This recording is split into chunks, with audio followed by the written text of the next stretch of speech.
Тази лекция се организира от фирма Предистик с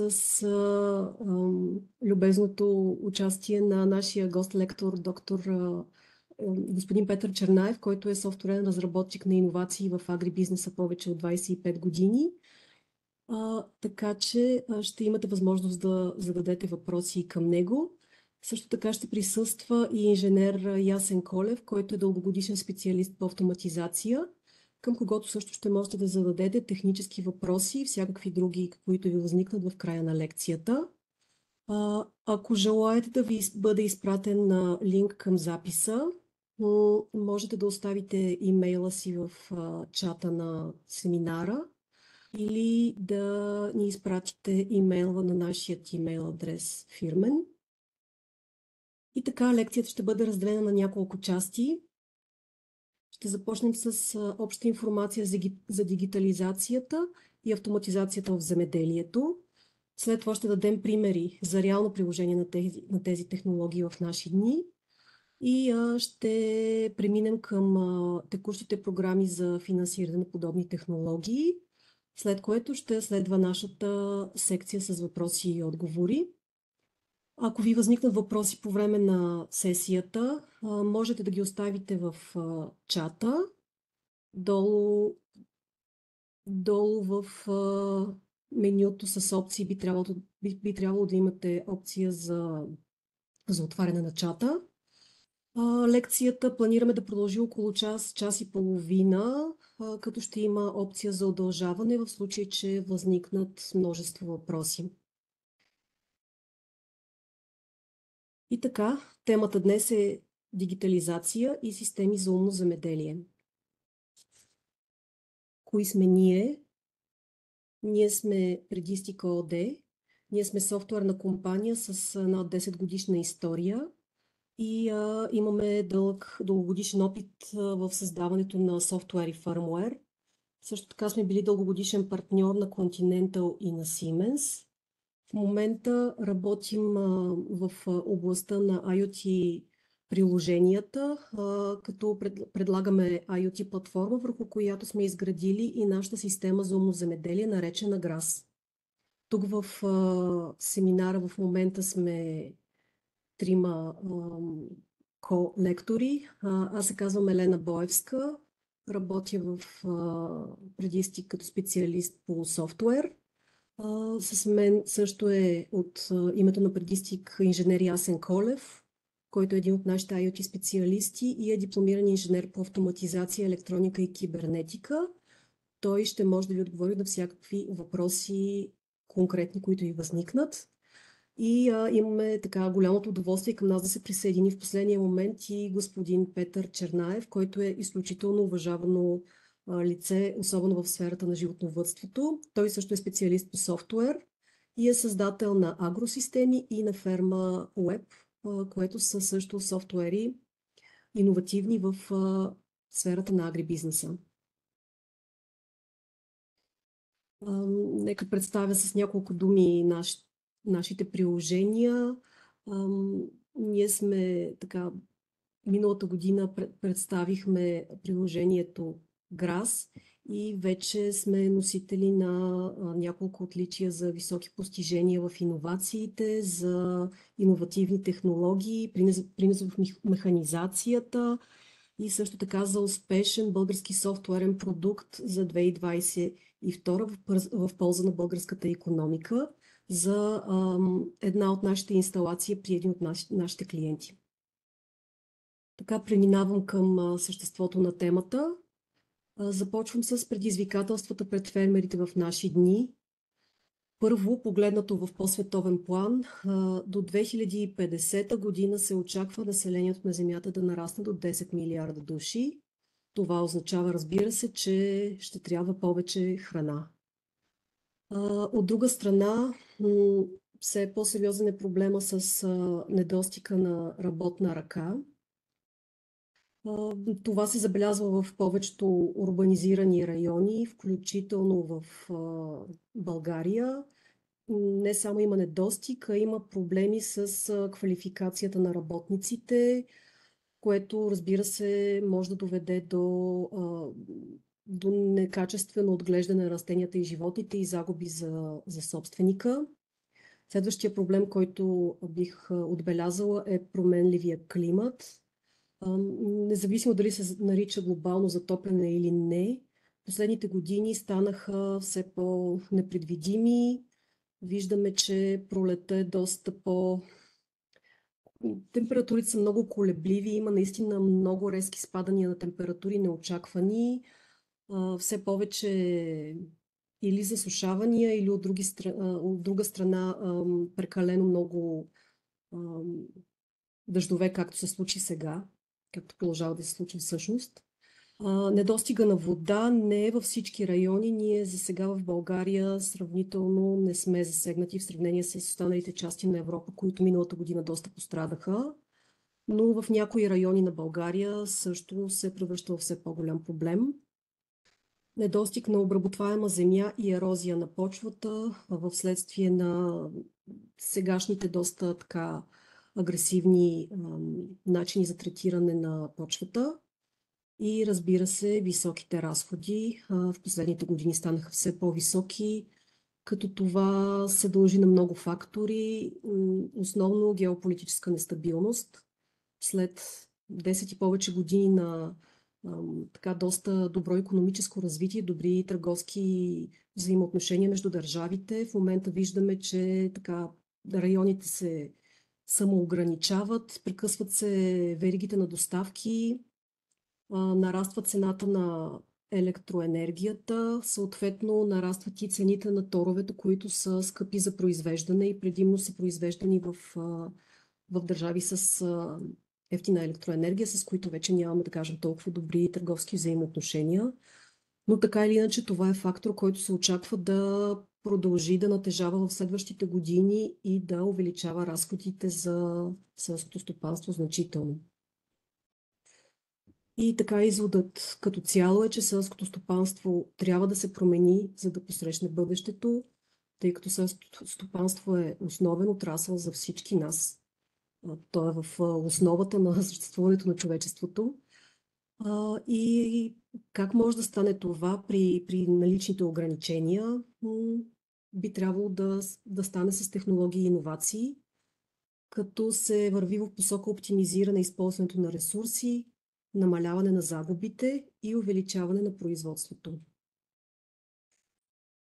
Какво най-общо включва дигитализацията в селското стопанство? Тя включва управление на ферми с технологии като IoT, след малко ще говорим по въпроса, роботи, дронове и изкуствен интелект. И въпреки, че за някои могат да звучат така малко футуристично, всъщност те вече са много широко разпространени в множество части на света, в селското стопанство. Тези технологии целят увеличаване на количеството и качеството на продукцията, при същевременно оптимизиране на човешкия труд, електроенергия и ресурси. И разбира се, те стъпват на принципите на прецизното земеделие и ги надграждат.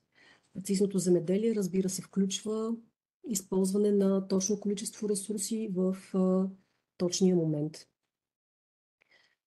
Една схема на географското разпространение на прецизното земеделие по света, тъй като няма точни данни за дигиталното или умното земеделие, но то така сравнително до някъде се припокрива и с прецизното земеделие. Както виждаме, в Северна Америка има изключително високо покритие на тези технологии. Те наистина имат визия в тази посока и така и правителството и всички останали организации работят за развитие в тази посока, което в даден момент ще им даде много сериозно конкурентно предимство спрямо другите региони.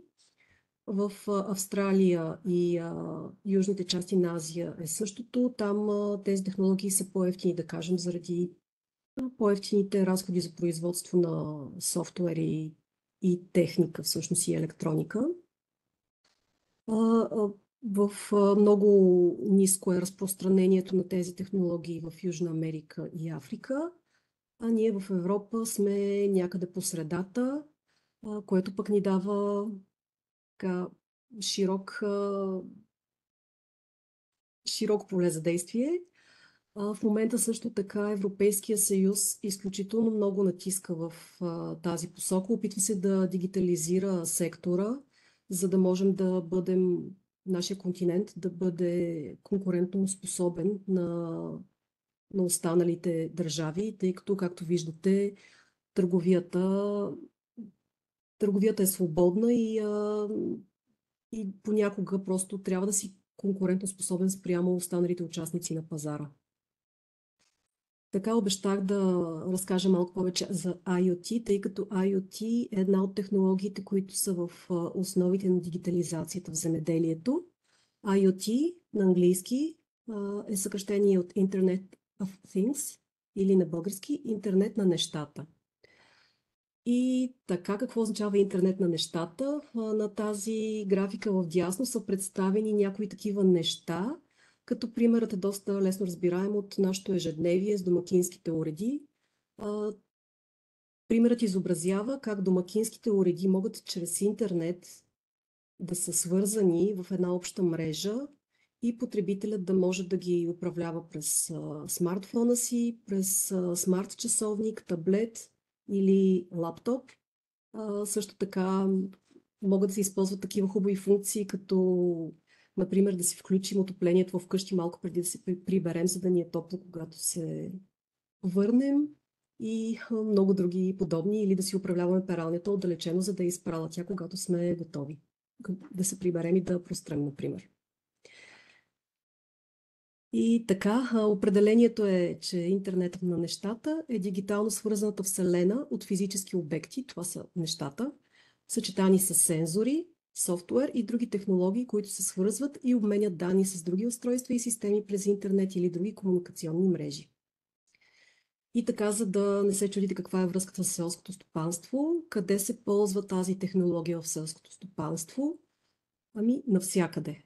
Реално и на закрито, и на открито при животновъдство, растениевъдство, в разсадници и за цветя, и за разсад на зеленчуци, например, в овощни градини, в зърнопроизводство, в винопроизводство. Също така може да се използва и при аквакултури, и дори в лесовъдството. По-късно ще се спреми на някои конкретни примери, след като разясним малко повече технологиите, които са замесени в тези системи. Тук обръщам внимание на някои по-иновационни технологии, хидропоника и вертикално земеделие. Те реално също са базирани върху интернет на нещата. Предполагам, че сте запознати с тях и се очаква те все повече да навлизат в бъдещето, за да пестят както и площ, така и при контролирани условия да произвеждат, да докарват до повече добив. И така, като става дума за интернет на нещата, кои неща са свързани в селското стопанство? Тук на тези графики можете да видите примери за такива неща. Реално тези неща могат да са всички възможни машини, които се използват в селското стопанство, метеостанции, селскостопански роботи, включително и системи за съхранение в складове, системи за сортиране на продукцията, роботи за съдене, роботи за плевене, дронове, с които се следи с снимки какво се случва в така по-голям мащаб. Всички те могат да бъдат свързани през интернет. Към някои от тях могат да бъдат добавени сензори, за да следят какво се случва в атмосферата, в околната среда или в почвата.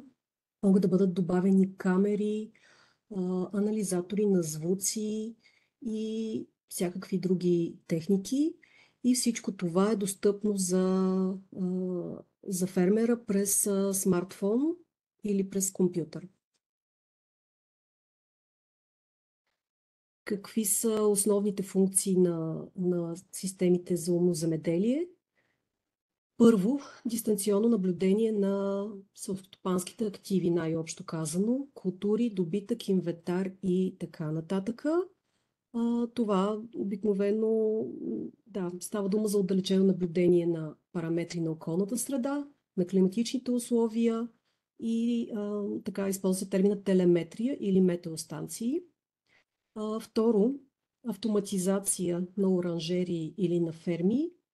Под автоматизация се има предвид автоматично включване и изключване на системи при определени условия. Също така може да се използват за дистанционно и автоматизирано управление на различни видове култури или на добитък, за дистанционно управление на оборудване или на машини. И тук бих споменала само и че тези системи в края на краищата стават част от интернет и данните в тях трябва да бъдат криптирани, което разбира се е отговорност на доставчика на технологията. Допълнителни функции, които могат да бъдат вградени, те нарастват, както се казва, ежедневно. Могат да се добавят карти, на които да се визуализират различни данни. Може чрез събраните данни с сензори и с други снимки и други технологии да се прави анализ на терена. Могат да се включат прогнози за времето, за да бъде информацията компактно подредена на едно място. Могат да се показват статистики, като използвано количество вода, торове, климат в миналото, по месеци, по години и така нататък, за да може всеки фермер да разполага с данните, какво е получил срещу разходите, които е вложил. Може да се добави GPS проследяване на движещи се обекти, както на добитък, така и на селскостопански машини. Могат да се използват географски информационни системи, така наречените GIS системи или сателитни изображения. Може да се прави анализ на данни, който да предоставя на фермерите данни в реално време за здравето на културите и животните. Може да се добави изкуствен интелект за прогнозиране и оптимизиране на добива. Могат да се разпознават изображения, това отново става с изкуствен интелект и на база на това разпознаване да се извършва сортиране на продукция, да се дават предположения за здравето на животните, на растенията и така нататък. И също така, разбира се, системите за умно земеделие могат да се интегрират с други софтуерни системи, като счетоводни системи, системи за управление на фермите и други, за да се обменят данните автоматично. И така, какви са основните съставки на интернет, на една система от интернет на нещата? Няма да изпадам в технически подробности, тъй като не е нужно, но ще спомена само най-общо какви са компонентите. Първо имаме умни сензори. Това са сензори или датчици за всякакви видове измервания на въздух, на почва, звуци и други подобни, но те са умни, тъй като на тях има инсталиран софтуер, който по някакъв начин обработва тези данни и ги прави полезни за фермерите, което така упростява ги и им предоставя тези данни, точно тези данни, които са им нужни. Второ, това са изпълнителните устройства или така наречените актуатори. Това са устройствата, които реално задвижват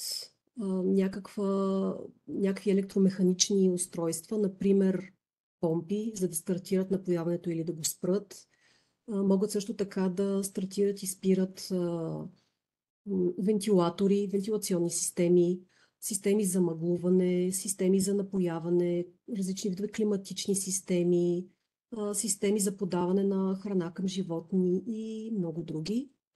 Свързаността, разбира се, е абсолютно нужна, за да си комуникират помежду си всички тези модули и за да може в края на краищата данните да достигат до потребителя, до неговия смартфон.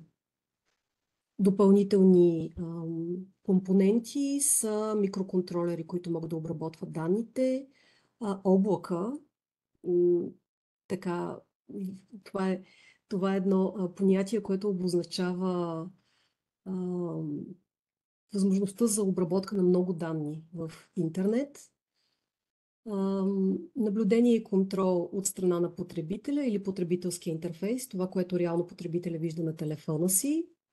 Могат да се включат различни видове дисплеи, лампички за предупреждение и така нататък, които да подават някакви сигнали или да изписват съобщения в реално време. И разбира се, може да се добави изкуствен интелект, който разширява многократно възможностите на IoT системите. Как работят заедно всички тези компоненти? Най-често, така да кажем, не че започва процеса, защото всъщност реално всичко се случва почти едновременно, но всичко е базирано върху умните сензори, които следят какво се случва на полето, във фермата, при животните, на открито, в склада и така нататък. И предават данните през интернет или през безжична връзка. Безжична връзка обозначава всякаква друга технология, която при която предаването на данните не минава през интернет. Така данните се предават обикновено до облак. След това през интернет, дясно може да видите, данните достигат до потребителя за отдалечено наблюдение и контрол. Потребителя от своя страна през смартфона си може да предприеме някакво действие, например да стартира или да спре система във фермата си, дори без да е там на място. Важното е както фермата, така и потребителя да имат в този момент достъп до интернет, където и да е по света. Другия вариант е да се разчита на изцяло автоматичен режим, при който умните сензори, разбира се, те работят постоянно, в повечето случаи, предават данните към облака. Там се взима решение вместо потребителя на база на зададени от него критерии и автоматиката стартира или спира нужната система според реалните показания на сензорите. Ето и същия пример при управление на иригационна система или система за напояване. Тук вече сензора е конкретно сензор за влажност. Той се забива в почвата обикновено. Може да се следи влажност на 1, 2, 3 нива дълбочина, различни дълбочини. Също така, тук не е описано, но иригационната система може да се пуска и на база някакви други критерии според нуждите на фермерите. Например, според текущото слънцегреене, според това дали в момента има валеж или не, също има сензори и за това. И могат да се комбинират така няколко сензора на база на едновременните показания. Може да се изчисли от автоматиката дали да бъде пусната поливната система точно в този момент и кога да бъде спряна при достигане на определена влажност. По същия начин потребителя, разбира се, следи влажността и през телефона си в реално време и има възможност ръчно да стартира или да спре напоителната система по собствено усмотрение или, например, само да следи какви са показанията за влажност в момента в фермата и да следи дали автоматиката спира и пуска напояването според очакването. Това е същия пример, но в него са включени парник и нива едновременно, тъй като тези технологии позволяват едновременно инсталиране на сензори на множество локации и едновременно предаване на данни за тях в телефона на потребителя.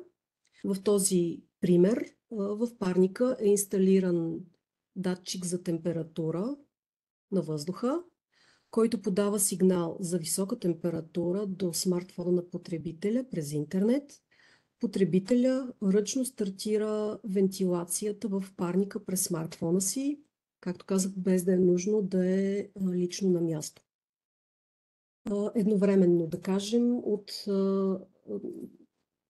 сензорите на нивата следят влажността на почвата, подава се сигнал за ниска влажност на почвата и потребителя отново ръчно стартира напояването в нивата си, отново през смартфона си. В този случай може потребителя да зададе за колко минути или часове може да продължи напояването или ръчно да спре напояването или вентилацията, разбира се, когато сметне, че е нужно. И разбира се, като следи текущите влажност и температура, които продължават да бъдат измервани. Това е същия пример, но в този случай потребителят не е нужно да се намесва. Тук става дума за автоматизирано управление през облак. Тук всъщност автоматиката изземва функциите на потребителя и потребителя може въобще да не се занимава с следене на тези показатели във фермата си. По същия начин от парника се подава сигнал за висока температура и нашият софтуер в облака стартира автоматично вентилацията. Когато температурата спадне до зададена предварително стойност, вентилацията се изключва. По същия начин на нивата се контролира влажността. При ниска влажност, определена от потребителя предварително стойност на влажността в почвата, се включва автоматично напояването и при достигане на друга стойност, то се спира отново. Тук отново имаме присъствие на интернет, тъй като въпросният облак се намира в интернет. И така същия пример, но включващ автономно локално управление. Това е функция, която не всички системи за умно земеделие предлагат, но която е включена в нашия софтуер. Тук вместо облак, сървър, който се намира някъде в интернет, се използва локален микроконтролер. Това е едно мъничко устройство, което има по-малка изчислителна мощ от сървърите, но е абсолютно достатъчно за тези цели. Тук той извършва същото, което извършва и сървърът в облак, но разликата е, че вече няма нужда от интернет. Тоест този случай е приложим на места, където няма достъп до интернет. Тук въпросният микроконтролер се инсталира локално в парника или в нивата и контролира системите в реално време според показанията на сензорите. И така сега ще се спрем отделно с малко повече детайли за всяко от тези електронни устройства. Първо са умните сензори. Както казах, това е устройство, което измерва параметрите на околната среда.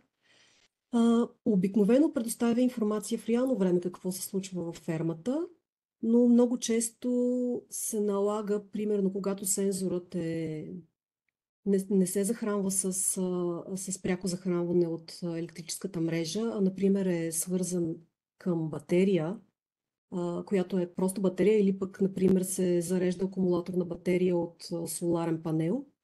Тогава обикновено се избира някакъв вариант сензорът да се активира през час или през 4 часа и да предава данни, за да се пести захранване.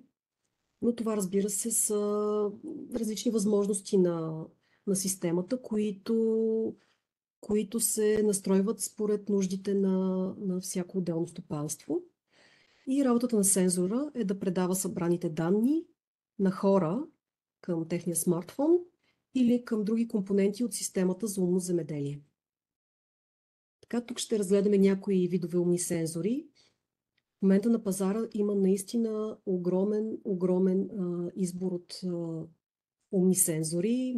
Могат да се инсталират наистина всякакви неща.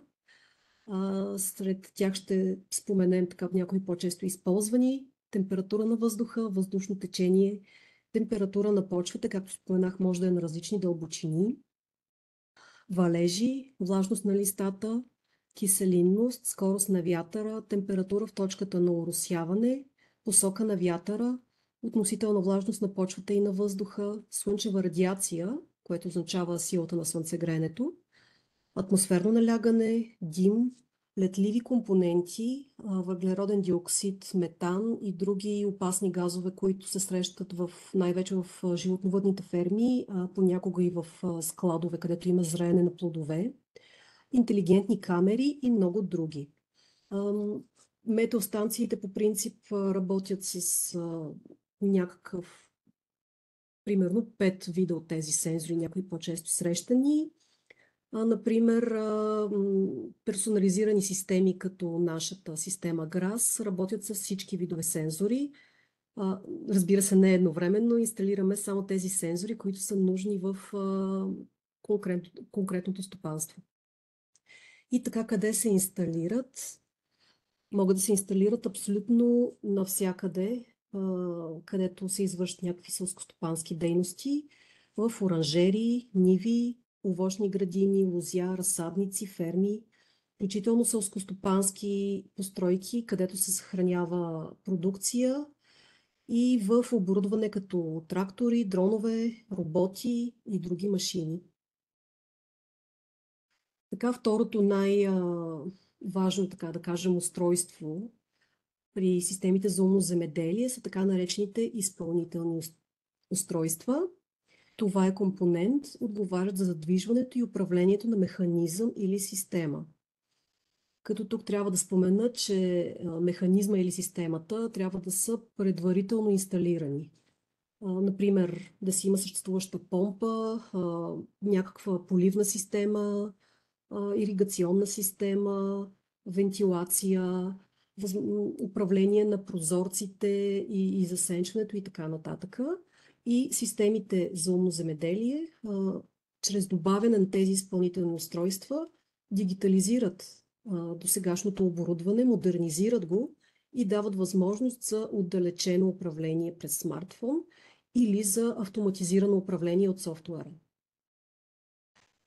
И така, разбира се, изпълнителните устройства, както казах, работят по два начина: или получават отдалечени команди от потребителя, фермера, през смартфона, или от други компоненти в системата, т.е. от софтуера, при което се стига до пълна автоматизация. Следват примери за някои най-често срещани контролирани механизми в селското стопанство. Това са помпи, напоителни системи, вентилационни, отоплителни системи, осветление, системи против замръзване на открито обикновено, системи за хранене, системи за заключване или контрол на достъп, прозорци, врати, оранжерийни штори и много други. Обикновено към всякакъв вид електромеханично оборудване, вече инсталирано на място, могат да се добавят и тези изпълнителни устройства, като това, разбира се, дава на фермерите възможността да запазят инвестицията в досегашното си оборудване и просто да го модернизират или да го надградят, а не да изхвърлят изцяло съществуващото си оборудване и да купуват изцяло нови системи, свързани с всичко това, с това разходи. Така, тук няма да се задълбочавам, но свързаността осъществява връзката между всички тези компоненти, които са разположени в фермите, сървърите в интернет, клиентските устройства, смартфон, таблет или компютър. Комуникационните канали могат да бъдат най-различни: Wi-Fi, GPRS, което е интернет през мобилните оператори, Wi-Fi, извинявам се за повторението, да, LoRa, което всъщност е един протокол, през който комуникацията става чрез, така да се каже, радиосигнали, чрез LoRa устройства, които си комуникират директно и няма нужда от интернет. Bluetooth, NB-IoT, което е отново през мобилната мрежа, и кабел, разбира се. Като тук, разбира се, отново различните доставчици на системи за умно земеделие поддържат различни методи на комуникация. Ние може да се похвалим, че поддържаме изключително широк набор от методи, включително LoRa и Wi-Fi, които ни дават възможност да изграждаме системи за умно земеделие и на площи, на които няма покритие от мобилните мрежи. И меш архитектура, тук също няма да се задълбочавам, това е един вид архитектура, при която всяко устройство комуникира с всяко друго и ни позволява да създаваме автономни умни системи без никаква нужда от човешко участие. Облак или център за данни, както споменах, всъщност е софтуер и свързани с него хардуер, които се намират някъде другаде. Софтуера се намира в интернет, а хардуер обикновено изглежда така и се намира някъде много далеч по света. Достъпни са през интернет и те позволяват наистина изчисляване, много сложни изчислителни операции и обработка на голямо количество данни. Повечето системи за умно земеделие използват облак под някаква форма. Потребителския интерфейс или възможността за отдалечено наблюдение позволява на фермерите да наблюдават какво се случва в фермата през цялото време, позволява им да управляват отдалечено земеделската инфраструктура, помпи, системи, прозорци и така нататък. Представя им известия, предупреждения, аларми и други важни информации, показва допълнителни статистики, прогнози и предложения и обикновено е достъпно през интернет в уеб браузър. Тук виждате всъщност предишната версия на уеб интерфейса на нашата система, изключително упростен. При всеки фермер спрямо това какви сензори са инсталирани в неговото стопанство, вижда показанията на тези сензори и също така, ако има инсталирани изпълнителни устройства, вижда контроли, с които да управлява тези изпълнителни устройства. Например, помпа, стартиране, спиране, поливна система, стартиране, спиране, за еди колко си време. Изключително лесно е за използване и за всички, които смятат, че тези системи са прекалено сложни и имат нужда от сериозно обучение. Мога да кажа, че това не е така. Ние се опитваме наистина да бъдем максимално достъпни за абсолютно всеки. Всеки, който може да ползва смартфон, може да ползва и нашата система, например. Така в тези системи се включват и SIM-карти, които служат обикновено за тракинг, проследяване на движещи се обекти, които обикновено са добитък, селскостопански машини, автомобили и така нататък. И разбира се, за предаване на данните през интернет. Така, друг компонент, който може да бъде включен опционално, са различни видове дисплеи или LED светлини. Те, например, могат да се инсталират на място във фермата за тези работници във фермата, които нямат достъп до веб интерфейса, за да им се показват някакви съобщения, например за текуща влажност, текуща температура, предложения какво трябва да направят, да включат или да изключат система и така нататък. И тук ще спомена много накратко изкуствения интелект. По принцип, например, нашата система не включва за момента изкуствен интелект, но има възможност за добавяне на такъв по заявка. Изкуственият интелект вече доста сериозно е навлязал в селското стопанство и така дава страхотни резултати. Може да се използва за много неща. Например, анализиране на звуци. За какво може да ви служи анализирането на звуци? Ами, например, за откриване на вредители по звуците, птици, насекоми, така нататък и диви животни, например, които биха могли да унищожат продукцията, например, за засичане на нарушители, евентуално кражба на продукция и така нататък. Второ, откриване на болести по растенията. Тези анализи обикновено се правят на база на снимков материал.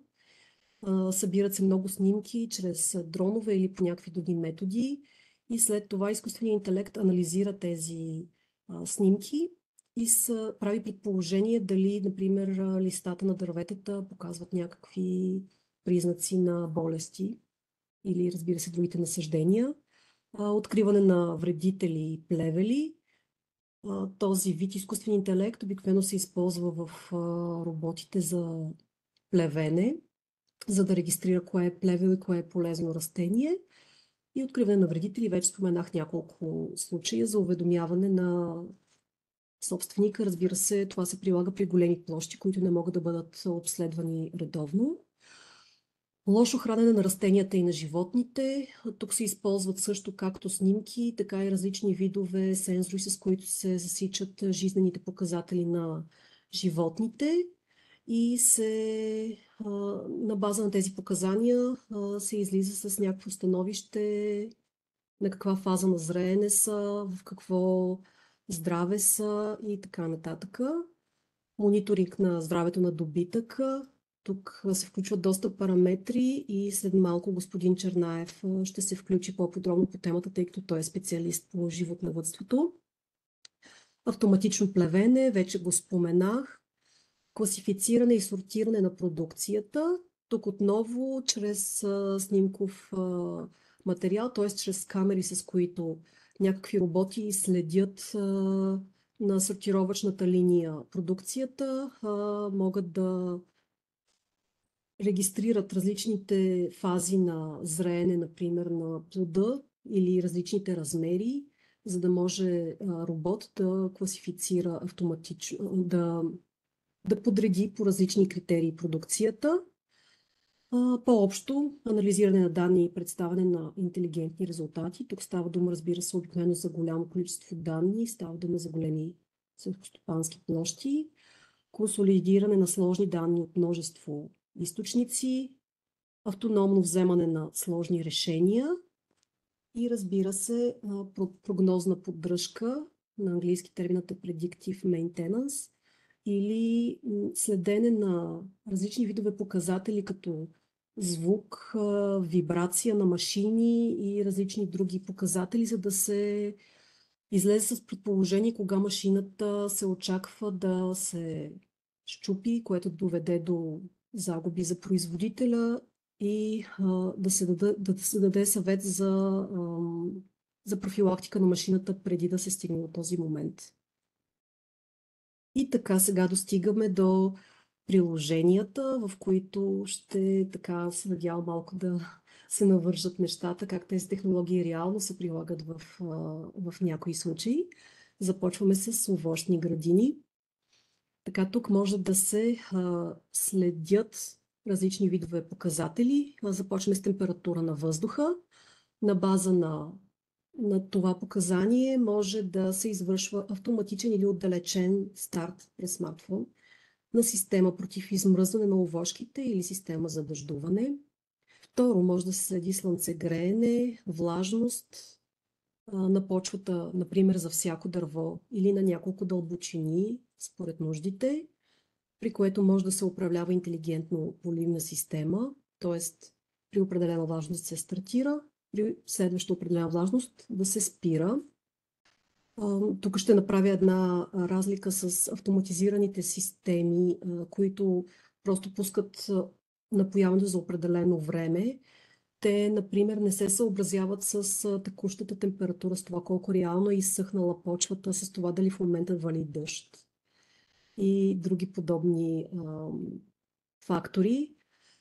Като точно по този начин системите за умно земеделие поддържат абсолютно прецизно напояване и реално водят до спестяване на вода, защото не се хаби никаква вода. При достигане на нужната влажност системата се изключва. А ако, например, вали в момента дъжд и има достатъчно влажност, системата изобщо не се включва и поливане няма. Тази вода е спестена. Така продължаваме с измерване на количество поета слънчева радиация и влага в листата. На база на това може да се включи или изключи система за дъждовално охлаждане. Следва ниво на газове, етилен и други, което е полезно за следене а, за състоянието на дървото, за степен на зрене на плодовете и много други. И завършваме с всякакви други параметри по желание на клиента. Нашата система GRAS го предлага, тъй като ние можем да работим с всякакви видове сензори.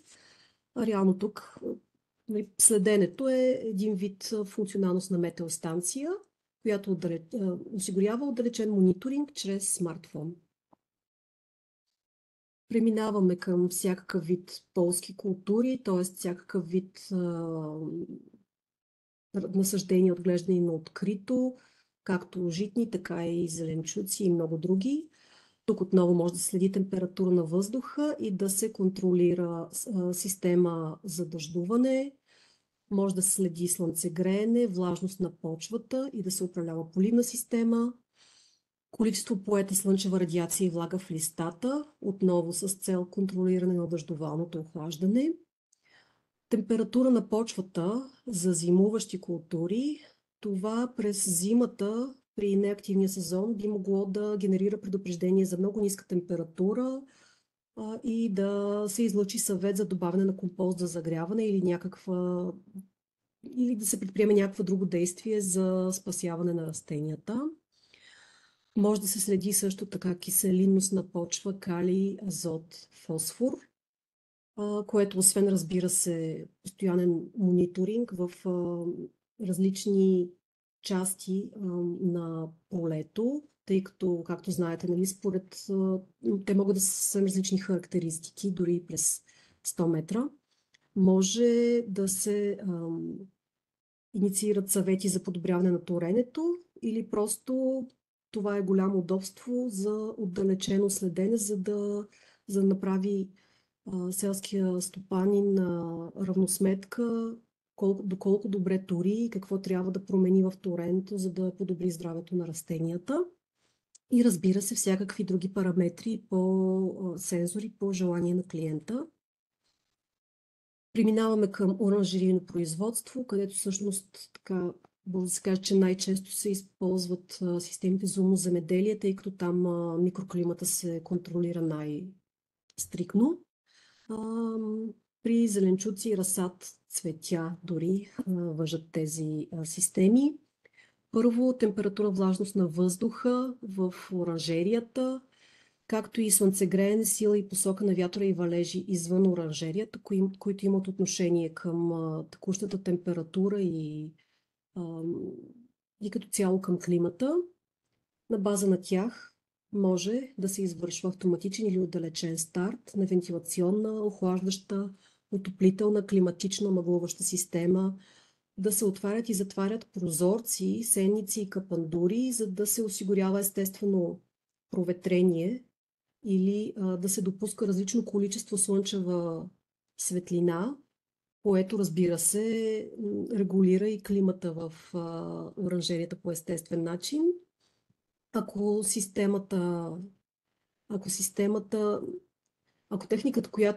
автоматизираната техника, която в момента управлява отварянето и затварянето на прозорците и сениците, поддържа някакви междинни нива на отваряне и затваряне на системата, а не само крайно отваряне и затваряне до край. Нашият софтуер, например, също би могъл да го поддържа, т.е. капандурите да са отворени на 20%. Така много прецизно може да се контролира температурата и микроклимата вътре в оранжерията. Следва влажност на почва. Отново може да е на няколко дълбочини. Оранжерии обикновено няма такива разлики в различните части на стопанство, така че, например, за една оранжерия може да бъде достатъчен един сензор. На база на това измерване може да се управлява поливна система. Следва отново киселинност, калий, азот и фосфор, чрез които да се контролира прецизно торенето и всякакви други параметри според нуждите на клиента. Така преминаваме към приложенията в животновъдни ферми. Тук ще започна аз и ще получите повече информация от господин Чернаев, който е така гурото на животновъдството в България.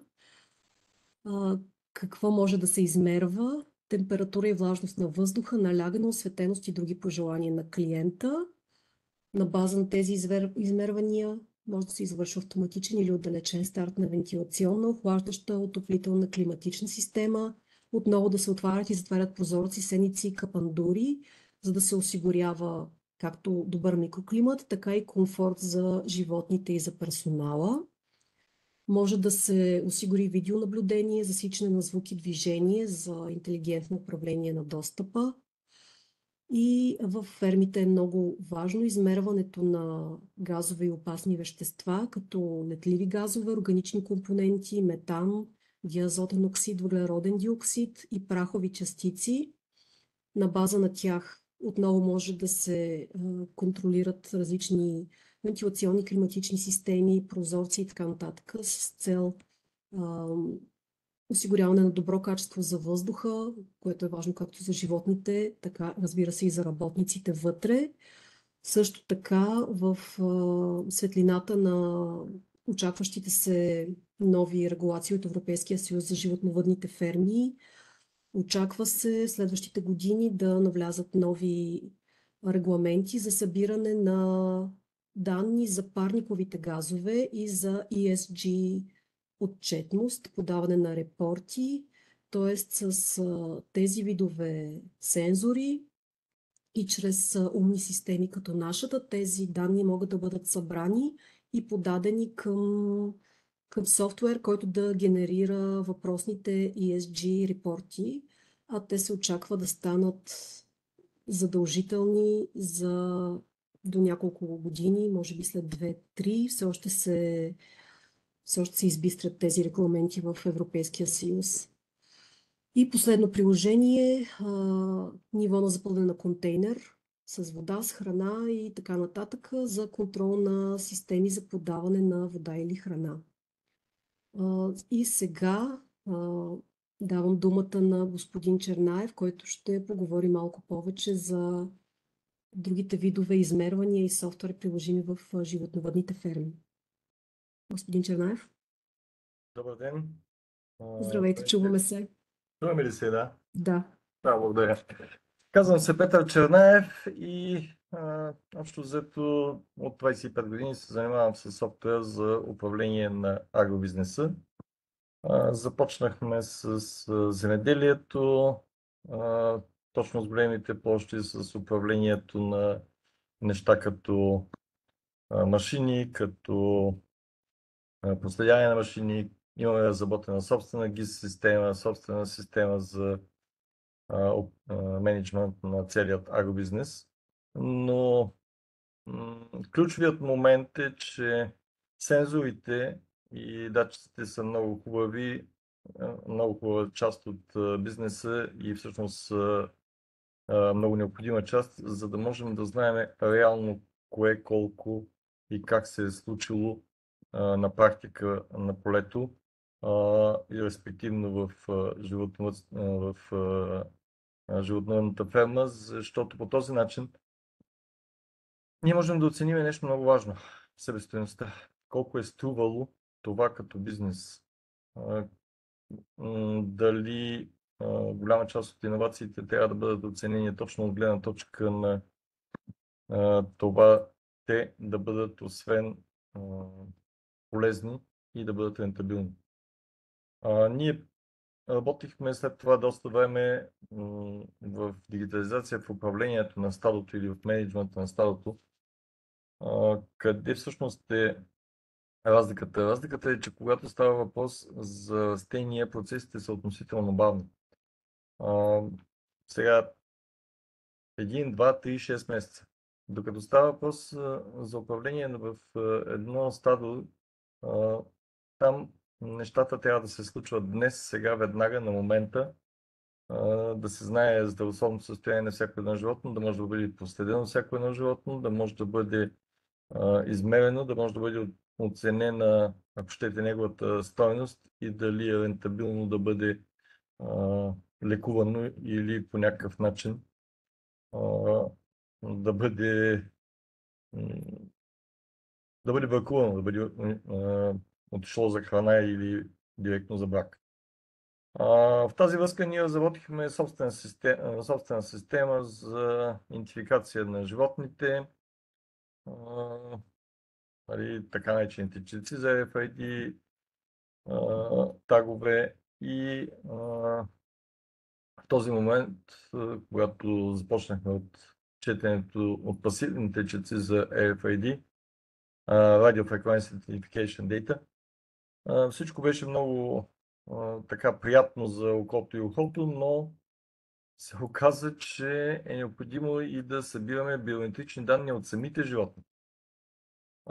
Тук започваме да говорим, нали, за тяхното здраве, говорим за диагностиката по отношение на отделените от тях газове, говорим по отношение на тяхното местоположение, ако щете по отношение на тяхната активност. Всичките тези системи са необходимост и от тази гледна точка защо са необходими? Защото за да можем нашия софтуер FrameWeb да работи, на нас не са необходими данни. На нас са необходими данни кога, кое животно, какво се е случило реално с него, какъв е индивидуалният му жизнен картон, т.е. жизненият му цикъл, целият му ветеринарен картон, как то се е хранило, и тук разчитаме на колегите от Predict да помогнат с възможностите за автоматизация на хранене. Разчитаме да знаем какво е неговото здравословно състояние и активност.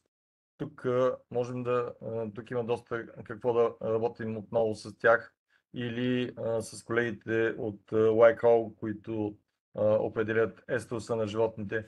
Разчитаме по темата инвентаризация на животните. Там, да речем, ние сме най-напреднали, защото това е нещо, което фермерите виждат днес, сега, веднага, дали колко животни им липсват. Но по отношението на разходите за техния бизнес, планирането, по отношение на изтеглянето на една продукция, се оказва, че земеделските производители имат страшно много необходимост от това те да бъдат подпомагани от иновации. И в това отношение, точно чрез интернет на нещата и точно чрез едни такива партньорства, каквито се надявам нали, да бъдат успешни, както ние се опитваме да работим в момента с колегите от за което искрено благодаря и на Ясен и на Елена. Ние имаме възможност да работим по отношение точно на това, да направим един синхрон между реалното управление на бизнеса и темата с с данните, със събирането на данните от самите животни. Защото биометричните данни от животните се събират трудно. Много е лесно да се каже, хубаво, ще му вържим един GPS на врата и ще знаем къде се намира животното. Да, но то влиза в драките, GPS спира да работи и общо взето там е необходим малко по-различен подход. Заради това много тези устройства, които разработваме в момента, се надяваме да бъдат освен качествени, да бъдат и рентабилни. Примерно в еструса, това, което е показано на слайда, улавянето на еструса на една крава струва минимум 460 евро, а при текущите цени, честно казано, сумата е по 2. Ако изтървеме първият еструс на животното и го заплодиме следващият път в следващият момент, т.е. на следващият месечен цикъл. Това отново се решава с IoT решения. Ако животното обаче отделя повече въглероден двуокис, конкретното животно, това е възможно да се случи не само защото по принцип всички крави имат този проблем, че отделят 95% от, т.е. 90% отделения метан се отделя при преживния процес, но е възможно да се случи и при лошо хранене. Ако ние успеем да оптимизираме храненето на животните на база на умни системи, т.е. на база на система, която да улови конкретното здравословно състояние на животното и да му подаде необходимите вещества така, защото то да не се да има възможност, нали, да сгражда много по-лесно и бързо храната и съответно да си подобри метаболизма, може да се окаже, че това е един от начините, по които хем ще спестим пари, т.е. ще спечелим пари, хем ще подобрим здравословното състояние на планетата. Това всъщност е част от идеята ние да направим иновациите не сами за себе си, а иновациите като един сбор, който дава едновременно рентабилност, дава възможност за управление и дава възможност за доста по-чиста планета. Ще се върна на примера, който даде преди малко Елена. Ако в един момент ние започнем да поливаме, когато навън вали, това е, меко казано, безмислено.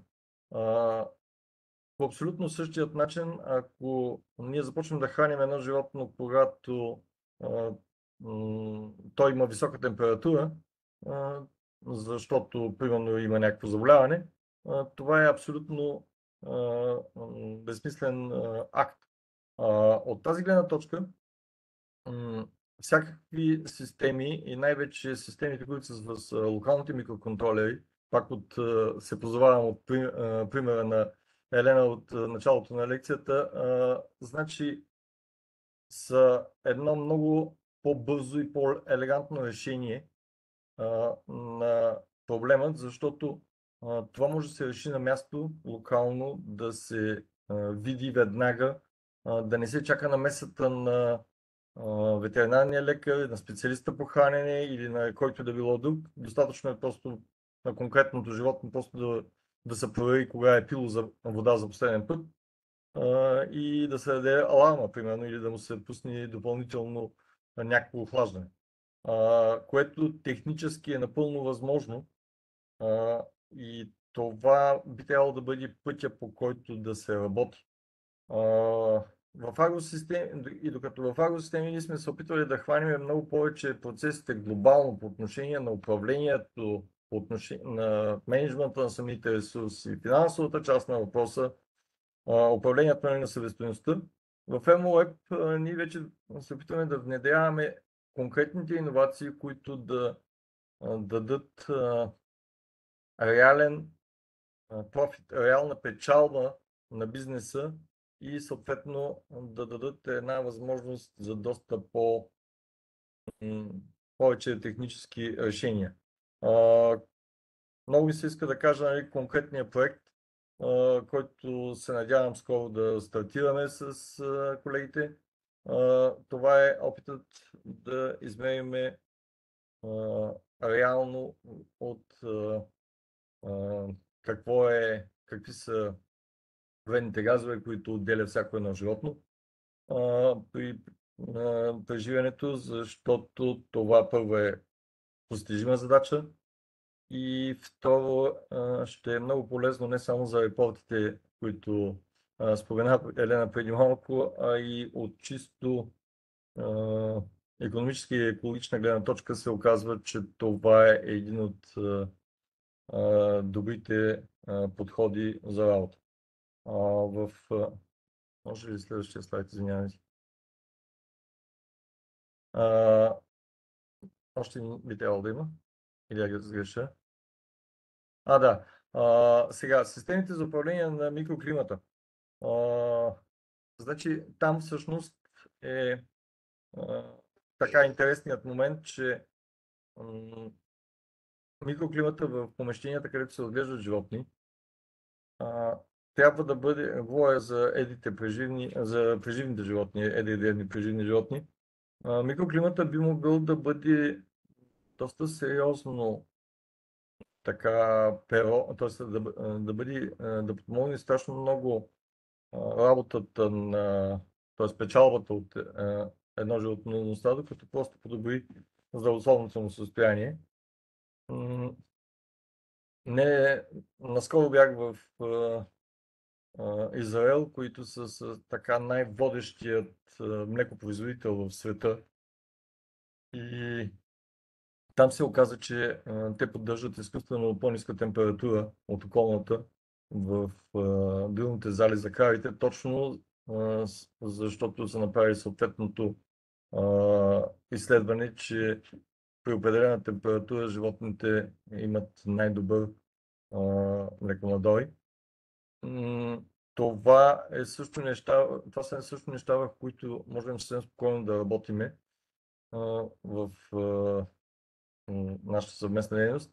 И аз още веднъж много благодаря за възможността да кажа няколко думи за животновъдството и се надявам на бъдещи съвместни успехи с колегите от Пелит. Благодаря. И ние много благодарим. Наистина, вашия опит в животновъдството е абсолютно неотминат.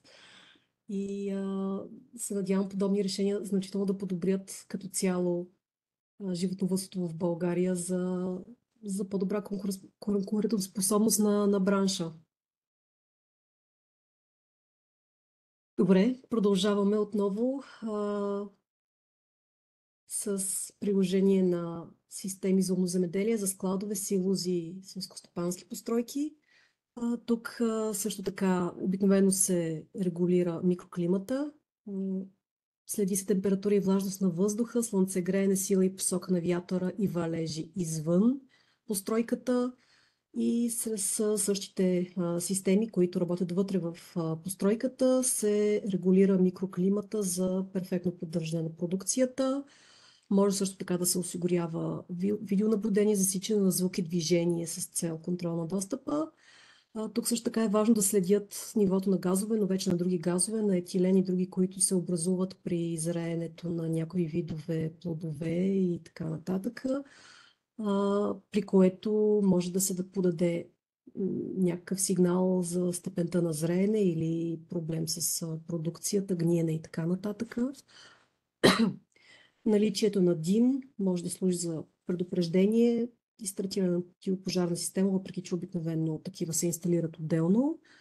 Ниво на запълнен на контейнер.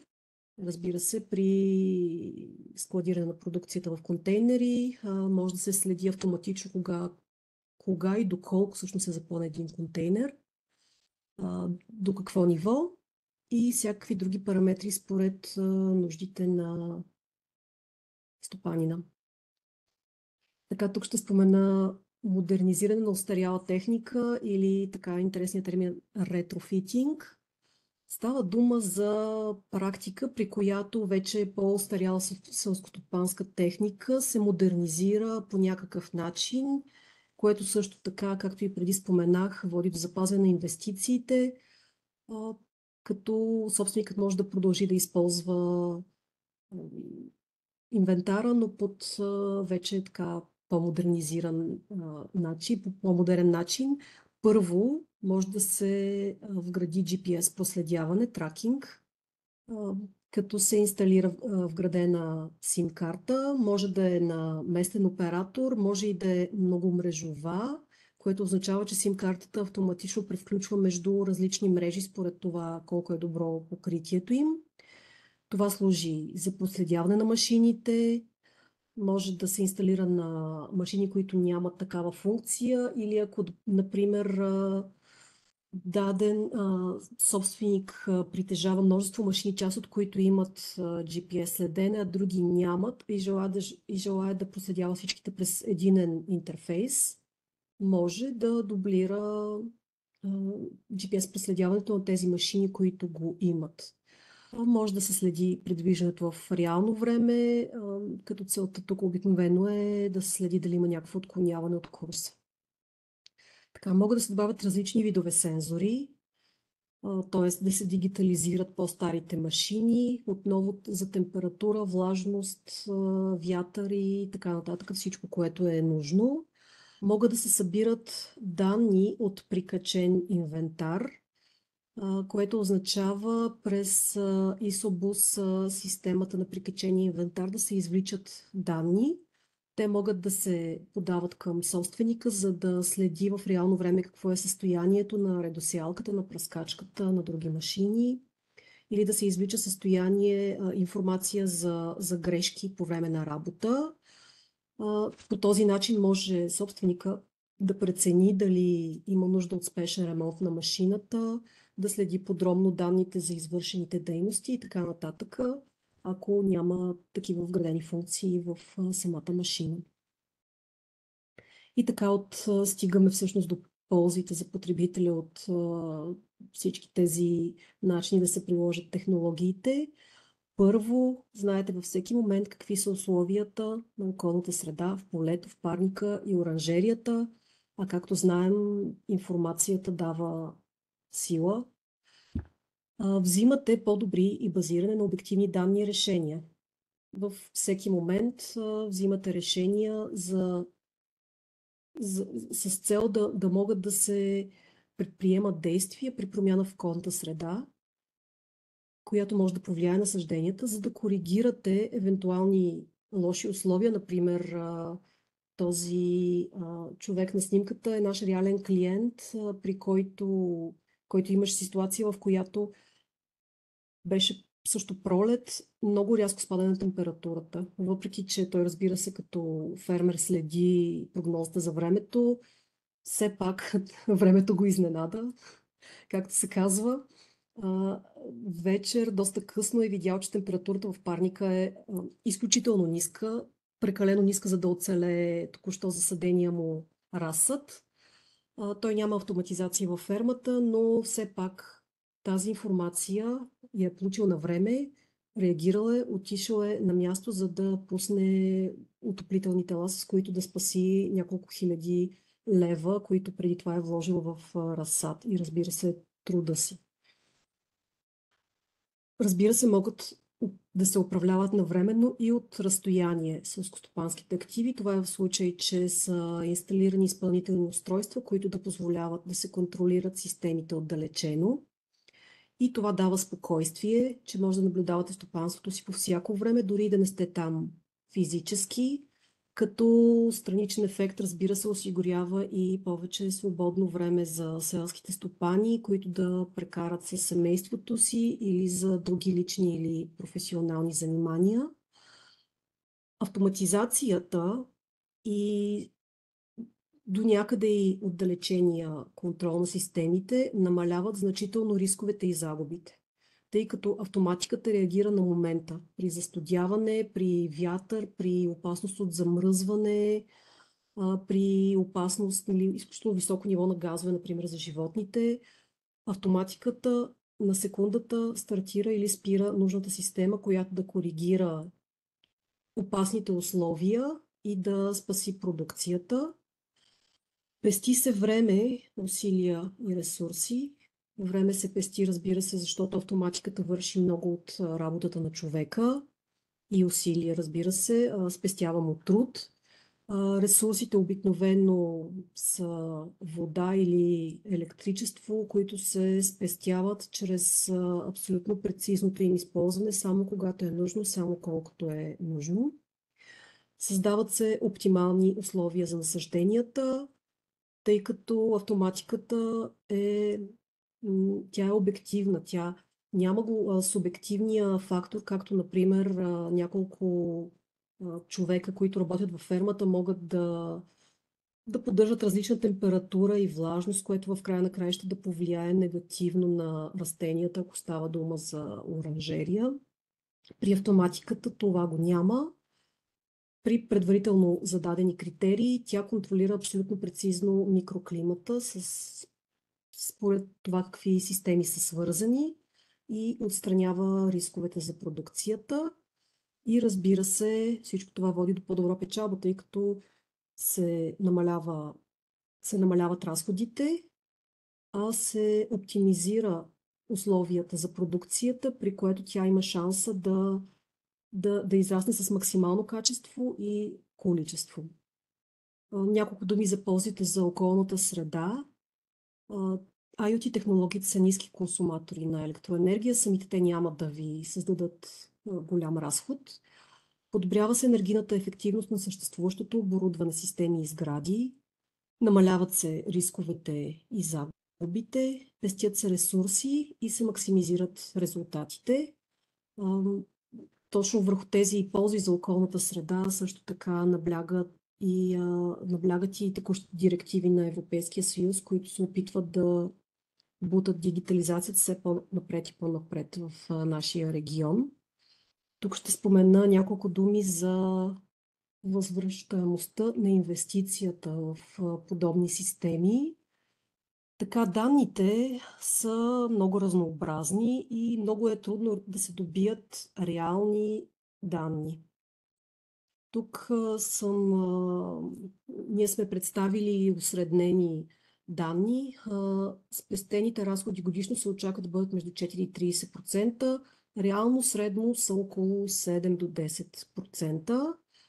Трудни са за изчисление тези разходи поради климатични и други флуктуации през различните години. Тоест всяка година е различна, всеки сезон е различен, има повече валежи, по-малко, по-топло е, по-студено е, което разбира се води до различно потребление на вода, електричество и други ресурси и торове. Тоест не може след една година да се вземе стойността на спестените разходи и да се каже, че това са спестените разходи. Препоръчва се осредняване на данните за 3-5 години, за да се покрият тези различия между различните години. Това е, така да кажем, разумния подход към статистиката. Средно в световен план тези системи, инвестицията в подобна система се изплаща за между 1 и 5 години в зависимост от големината на стопанството и цената на инвестицията. Така, още по-средно 2-3 години, като разбира се за една година се изплаща, например, в стопанство, което е било изключително неоптимизирани са били процесите и ползването на консумативи. Там се изплаща много бързо. Ако са така сравнително оптимизирани процесите, там, разбира се, изплаща по-бавно, но при всички положения се изплаща и то до няколко години. Така че тези системи всъщност са доста рентабилни. Тук мога само да кажа, нали, че може да срещнете наистина много данни в интернет за това, за колко време се изплащат и колко процента вода или ток са спестени, но, както казах,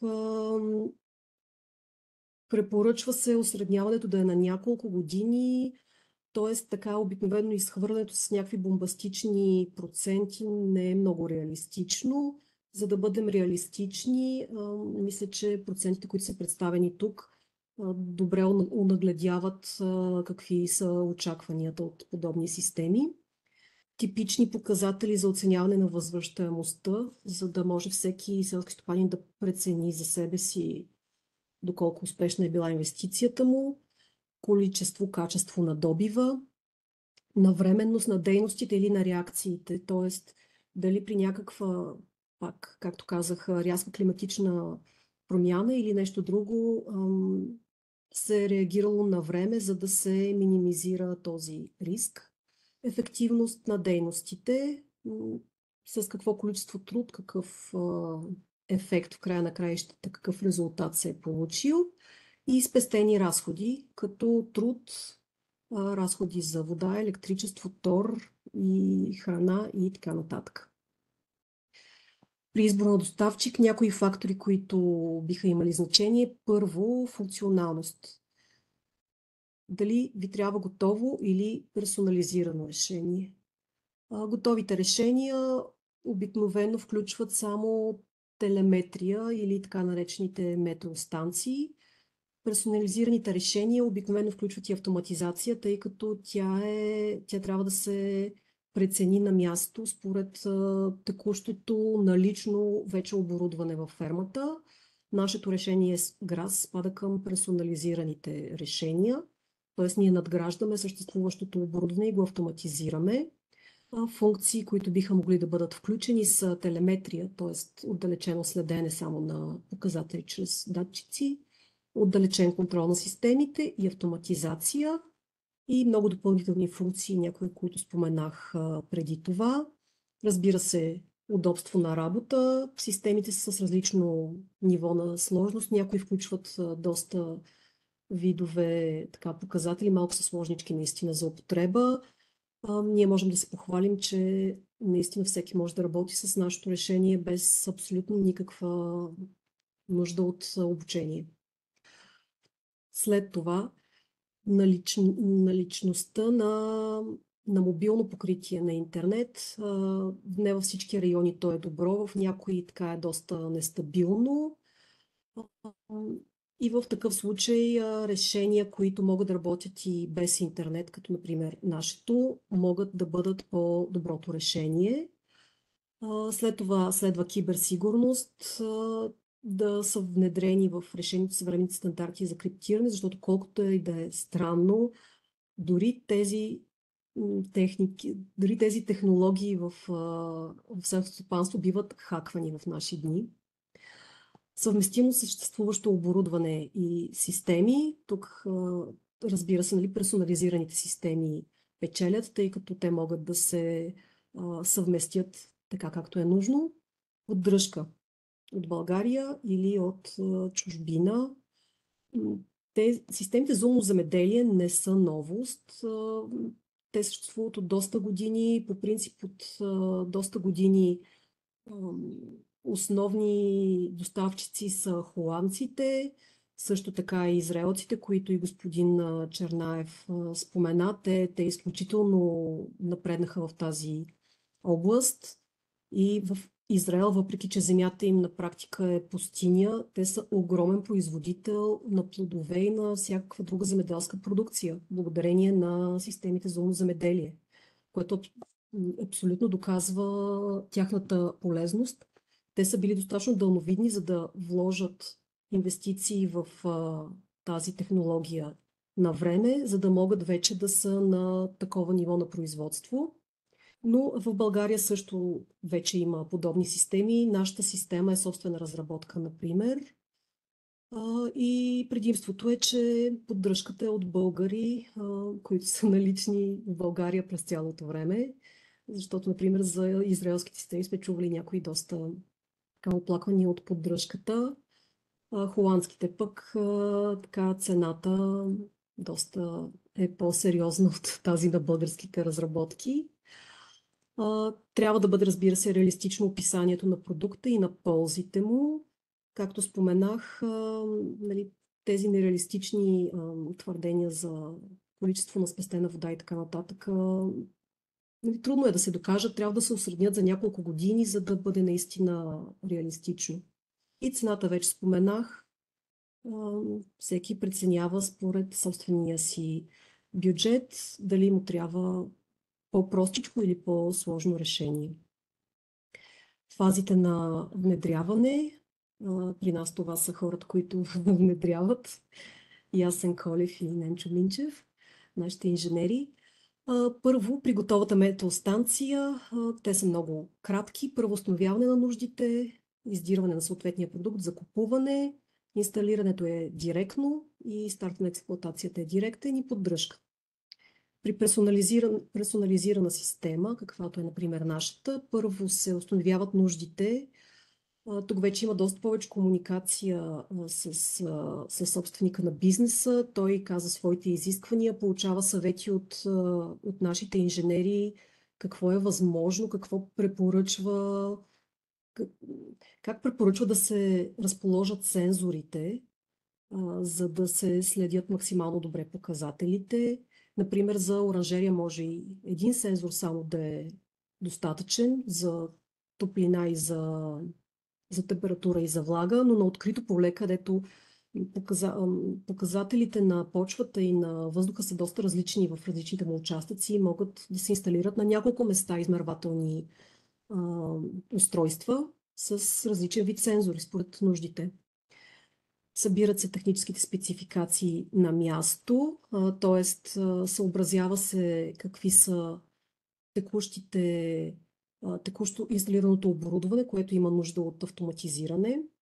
Изработва се персонализираната система, тя се внедрява, настройва се, тества се и след това влиза в експлоатация, след което следва опционално, разбира се, при нужда, разширяване на системата чрез добавяне на нови сензори или чрез, примерно, се добавя нови статистики или следене на нови показатели или промяна на системата. Например, ако клиента днес желая при 30% влажност да му се стартира системата, след това прецени, че не е оптимално, но след това може да ни каже, че желая при 40% влажност да се стартира и ние можем да го препрограмираме отдалечено дори. И разбира се, поддръжка. Системите обикновено са с годишна поддръжка, която служи за поддръжка на данните в облака, за работата на облака в интернет. И минаваме на една по-различна тема – финансиране. Финансиране има от доста време за тези системи и се очаква да има все повече. Първо, всеки момент очакваме да стартира инвестиции в технологична и екологична модернизация към компонент устойчиво земеделие на Националния план за възстановяване и устойчивост. Там не само, там има няколко програми, които са приложими спрямо селското стопанство. Очакваната дата на стартиране беше на 31 май, т.е. този ден, но не стартира, така че очакваме абсолютно всеки момент да стартира. Второ, обикновено има финансиране по подмярка 4.1 инвестиции в земеделски стопанства, програма за развитие на селските райони. Тя обикновено включва и такива системи за дигитализация. Всякакви програми за енергийна ефективност стига да важат за селски стопани. Също са възможност. И всякакви програми, които са с приоритет проекти за прецизно екологосъобразно селско стопанство, използване на иновативни технологии, в това число цифрови производствени технологии за автоматизиране на работните процеси, които допринасят за повишаване на ефективността при използване на вода и енергия и подобряване на икономическите резултати и конкурентоспособността на стопанството. Така, това беше най-общо казано, а сега ще се спра конкретно на Националния план за възстановяване, който наистина очакваме да стартира всеки момент. В него има няколко компонента, които засягат както селското стопанство, така и системите за земеделие. Първо, програма инвестиции в технологична и екологична модернизация. По нея могат да се финансират всякакви системи за отдалечено наблюдение на параметри на околната среда и управление на системите през смартфон и автоматизация. Могат да се инсталират както сензори за стандартни показатели на въздуха и на почвата, така и за опасни газове, отровни, слънцегреене, вятър, валежи, звуци и много други. Програмата е доста така широко обхватна. Второ, могат да се автоматизират системи за незабавна реакция на системите против замръзване и отдалеченото им управление. Трето, включват системи и оборудване, включващи софтуер или хардуер за събиране, обработка и анализ на данни в различните фази на отглеждане, производство, съхранение и продажба на селскостопански продукти. И се включват също така системи за следене нивото на замърсяване на фотоволтаичните панели, за да бъдат почистени своевременно. Тук споменавам само възможностите на IoT системите, които спадат към тези програми. Преминаваме към следващата. Тя се казва изграждане на центрове за подготовка и предлагане на пазара и съхранение на плодове и зеленчуци. По тази програма могат да се финансират разходи за машини, съоръжения и оборудване, които да се използват за съхранение на продукцията. И умните системи, които важат тук, са системи за отдалечен мониторинг на температура, влажност на въздуха, слънцегреене, сила и посока на вятъра, валежи, климат контрол, което включва автоматичен или отдалечен управляван старт на вентилационна, охлаждаща, отоплителна климатична система, отваряне и затваряне на прозорци, сенници и капандури на база измерванията на сензорите, отдалечен мониторинг на ниво на газове при зреенето, като етилен и други, мониторинг на качеството на въздуха в склада, като въглероден диоксид, опасни газове, прахови частици и други, мониторинг на ниво на запълване на контейнерите, известяване за пълен контейнер и отдалечен мониторинг на всякакви други параметри са включени в тази програма. Следващата програма е свързана с ефективно управление на води в земеделските стопанства. Това е името ѝ. По нея се финансират разходи за системи, базирани на прецизното напояване, които чрез точните си изчисления и оптимизация водят до сериозно намаление на потреблението на вода.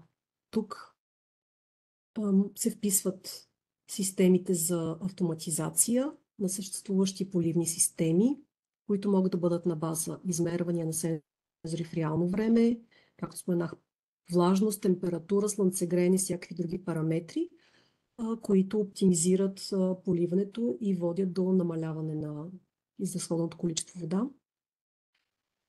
Включва се и за животновъдите инвестиции за изграждане, реконструкция и оборудване на животновъдни обекти за отглеждане и преценка на мъжки разплодни животни, в това число добив на биологичен материал.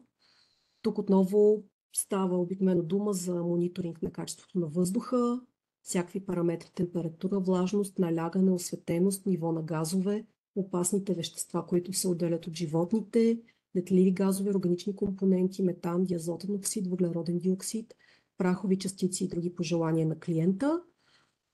Могат да се събират данни в реално време, нужни за подготовка за въпросната ESG отчетност, за която споменах. Автоматичен или отдалечен старт на системите за климатизация, отваряне, затваряне на прозорци, за предотвратяване на рискове за персонала и за животните, следене на ниво за запълване на контейнер и контрол над системи за подаване на вода и на храна. Относно програмите по плана за възстановяване, мога да кажа, че са наистина страхотна възможност, защото имат доста опростено кандидатстване спрямо повечето от други програми. И наистина има голям шанс земеделските стопани да вземат това финансиране. Финансирането по всички тези програми е 50% от проекта и повечето започват от оценка на проекта от 30 000 лева без ДДС до над 1 милион, т.е. могат наистина от малки до големи проекти да бъдат финансирани. И така, може би малко се забавихме спрямо програмата, но пък мисля, че така доста информация успяхме да предадем. Тук е момента за вашите въпроси и отговори. Може да ги напишете в чата, може и да се включите през микрофон и камера и да ги зададете директно. Ние сме тук, за да ви отговорим. Постарахме се наистина да обхванем така различни приложения, за да представим максимално така многостранно темата. Благодарим изключително много за вниманието. Имаме запис, който ще споделим в последствие с вас, в случай, че желаете отново да прегледате информацията или да я изпратите на ваши приятели, които също се интересуват от темата и не са присъствали днес. Надяваме се наистина дигитализацията в българското земеделие да напредне и да доведе до развитие на сектора и благодарим ви много и до нови срещи.